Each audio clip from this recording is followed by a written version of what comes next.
Sa videong ito, iikot natin ang magagandang lugar na pwedeng puntahan Let's go, at Mel. mga activities na pwedeng gawin dito sa Bantayan Island.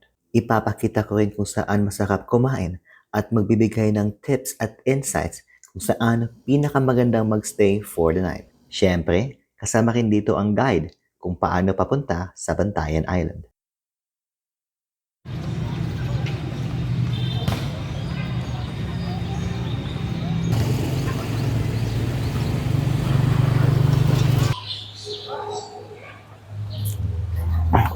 Bantayan Island guys, may tatlong municipality. Bantayan, Madridejos at saka Santa Fe. At nandito tayo sa capital nila o sa kanilang poblasyon which is here in Bantayan. Sa gitna ng kanilang poblasyon, yung makikita natin ang Saints Peter and Paul Church. Itinatag ito mga around 1600s pa. Pero yung stone church is around 1800s at saka it's stood the test of time. So guys, makikita ninyo, nandito pa ang church. Tuloy ang ating adventure dito sa Bantayan, dito sa Ubuob Mangrove Eco Park or mas kilala as Camp Sawi. Guys, ito na yata yung pinaka I could be wrong guys, I could be exaggerated, but ito na yata yung pinakasikat na mangrove park or mangrove area kasi ito kasi yung very same mangrove area kung saan ginanap yung palabas na Camp Sawi. So very important to mga mangrove kasi it basically serves as a natural frontier or defense kapag malalakas or malakas ang wave. So kung may dadating na bagyo, ang mga mangroves na to ay nagsisilbing parang seawall or depensa sa malalakas na hangin. Sa mga hindi nakakaalam, may area pala dito na it gives you a very good vantage points area. So medyo tricky lang guys kasi aakyat ka pa ng at least around 5 stairs, I guess, para makating ito. So ito yung magandang vantage point dito. Tingnan nyo.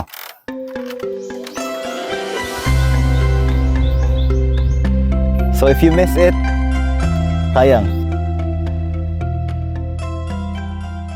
Matapos nating libutin ang bayan ng Bantayan, taka naman at tumulak tayo sa isang sea adventure sa baybayin ng Santa Fe. Sa unang stop ng island hopping natin, dumaong tayo sa sikat na Virgin Island. Finally, at nakapunta na din tayo sa isa sa pinakasikat na isla na pupuntahan kapag nag-island hopping tayo dito sa Bantayan, kundi ang Virgin Island ng Bantayan. Malinis ang paligid dito sa Virgin Island. Tapos, kung titingnan nyo guys, yung dagat, sobrang linaw. So, mapapawaw ka talaga sa dagat. Mapuputing buhangin, malino na turquesa na tubig, at tahimik na ambience na agad na magpapabagal ng mundo mo. Dito, pwede kang mag-day trip para mag-relax sa kanilang resort.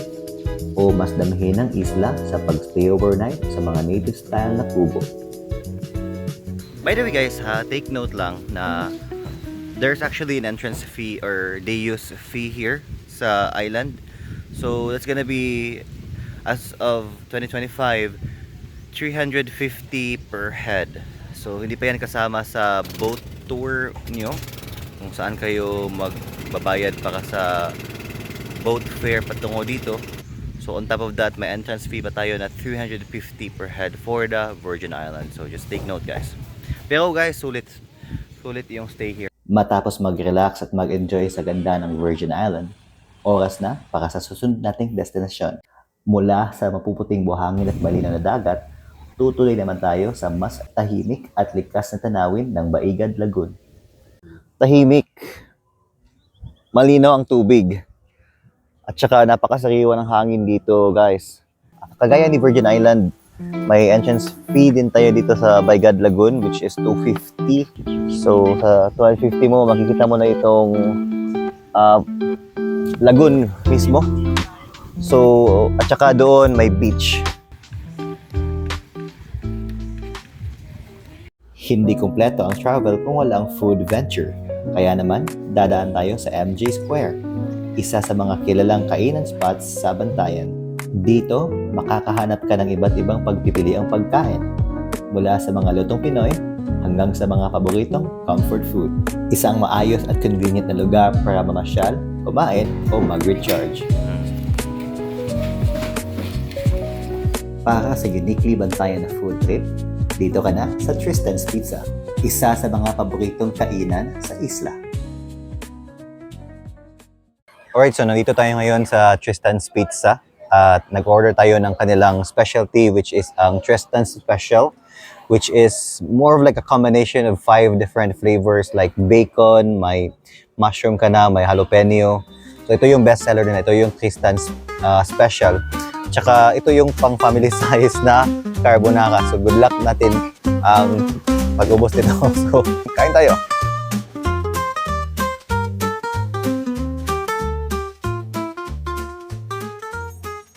Kinabukasan, tumuloy naman tayo sa isa sa mga kilalang landmark ng Santa Fe, ang The Ruins. Isa itong lumang ekstruktura na ngayon ay nagsisilbing photogenic spot sa isla. Madalas dinadayo para sa quick stop at mga travel photos. Saan ka nga ba makakahanap ng kuweba sa loob ng isang resort? Parang isang kuweba na tinubuan ng resort sa paligid. Iyan ang kakaibang experience na hatid ng Ugtong Cave. Isang natural cave na may malinaw at malamig na tubig. Matatagpuan mismo sa loob ng isang private resort dito sa Santa Fe. May swimming pool sa loob ng cave. Sunod nating stop, ang isa sa pinakasikat na beach sa Bantayan. Kung may superstar ang isla, ito na yon, Cota Beach. Tahanan ng iconic itong sandbar na umaabot papunta sa dagat. Isa sa pinaka-amazing na feature ng Cota Beach ay ang kanilang sandbar, guys. Ito. Napaka-still ng water dito sa kabila. On the other side of the bar, ang lakas ng alon. Kahit anong trip pwede dito. Kung gusto mong maglaro ng or gumawa ng sandcastle, pwede kang gumawa ng sandcastle. Kung gusto kang mag-stroll dito sa sandbar nila, pwede din. Gusto mo ng parang chill nga water dyan. At saka dito naman sa kabila, gusto mo mag-swimming, pwede. Bantayan Island ay isa sa mga pinakasikat na beach destination sa hilagang bahagi ng Cebu. Kilala sa mapuputing buhangin, malinaw na tubig at relaxed island vibe. Kung manggagaling ka ng Cebu City, nakita ang pinaka-common na paraan para makating dito.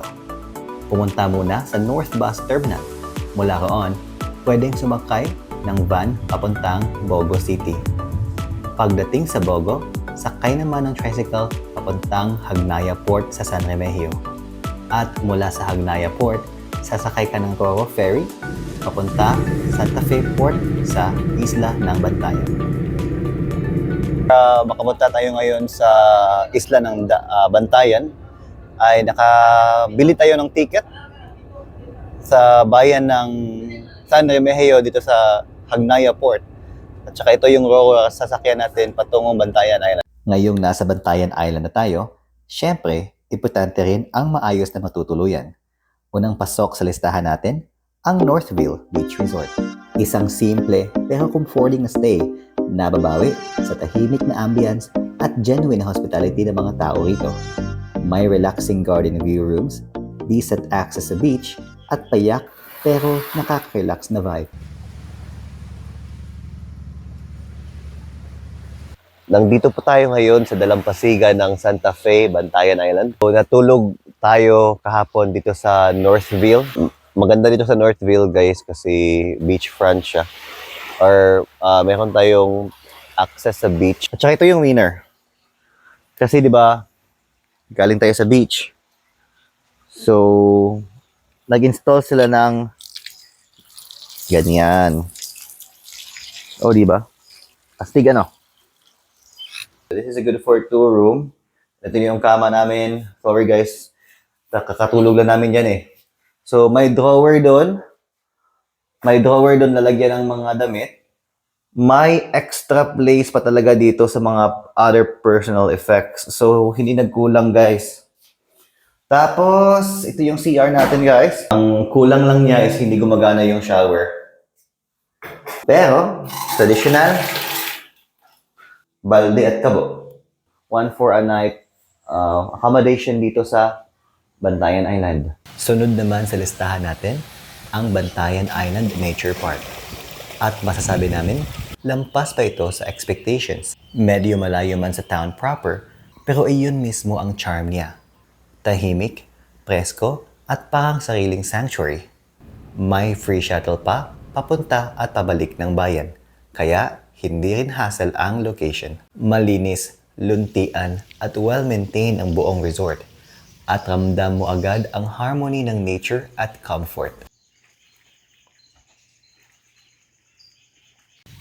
Diyan banda, diyan yung restaurant nila.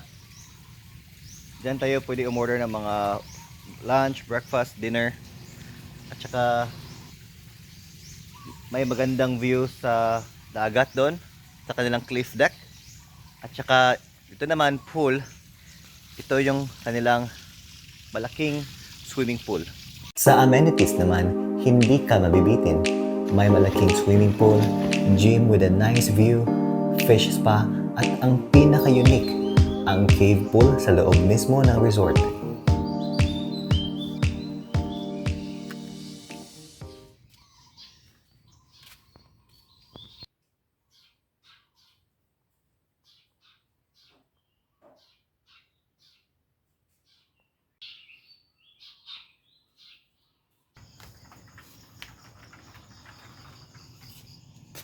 Maluwag at relaxing din ang rooms. Perfect paka sa tunay na pahinga. Hindi tayo nagkulang sa unan.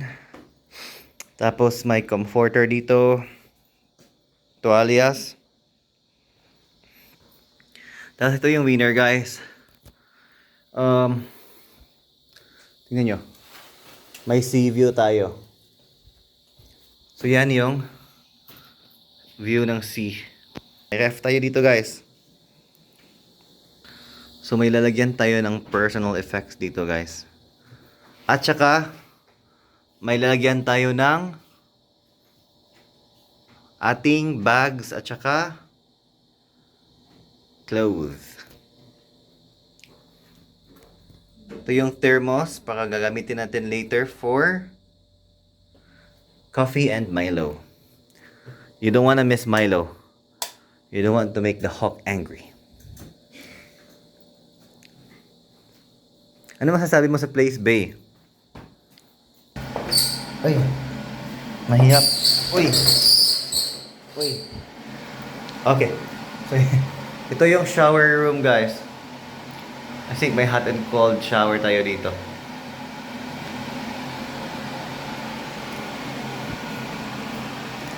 At saka may bidet. Tingnan natin kung magana ba ang bidet. Gumagana, guys. Okay. Ayos, ayos. Okay, malakas. Malakas, malakas.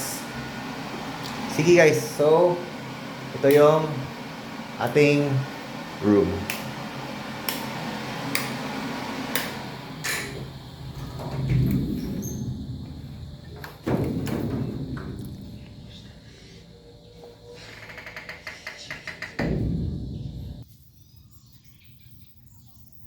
Safe, serene, at sulit sa halaga. Isang hidden gem sa Bantayan na we can truly recommend. Kung gusto mo ng hassle-free na gala sa Bantayan, mag-land tour package ka na. Isa sa mga recommended namin ay ang Lando Land Tours. May island tours, island hopping, at combo options. Madali lang i-book, message mo lang siya sa Messenger. At para sa ating huling stop sa Bantayan, dumaan tayo sa Cotafort Park. Matatagpuan sa bayan ng Madridejos. Matatagpuan dito ang isang makasaysayang kota sa tabi ng dagat. Katabi rin ito ang Bontay Baywalk. Isa ito sa pinakamagandang spot sa isla para panoorin ang paglubog ng araw at damhin ang katahimikan ng isla habang unti-unting natatapos ang isang magandang paglalakbay. So, nanggaling lang kami doon sa may tower doon. Ito yung Bontay Biwak, guys. Iyan ang Bantayan Island. Dagat, buhangin, at alaala na hindi mo malilimutan. Kita-kits sa susunod na adventure.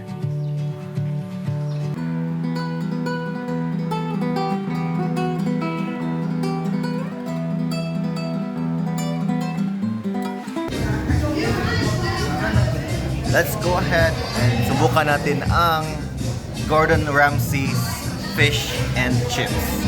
Kalain na dito lang sa Metro Cebu may makikita kang isang beach area.